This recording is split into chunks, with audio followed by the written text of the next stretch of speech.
You look at the core four, what an incredible resume with Jeter, Rivera, Pettit, and Posada. They won 5 world championships together. You see the accolades and we've talked about this, Jack. I don't think you're ever going to see a group like that will create a dynasty like they created. No, I don't think you will, Bob. You look at what those guys did, the impact that they had.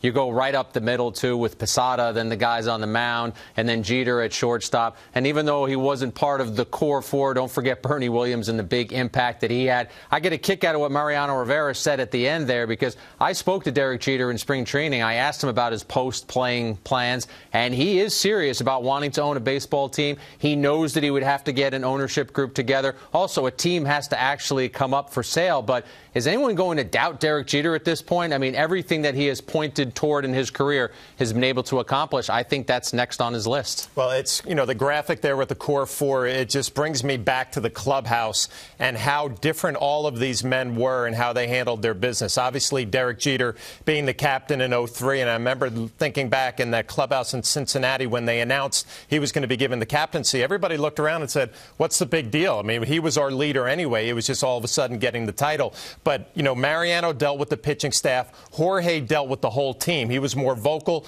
Derek was behind the scenes, but you knew that Derek was running the show. And he had a couple of soldiers in that clubhouse that he would utilize. So I think, obviously, what they did out on the field, the core four, was amazing. But what they did in the clubhouse probably was even greater. Yeah, 4 real different personalities, but one common goal: to win.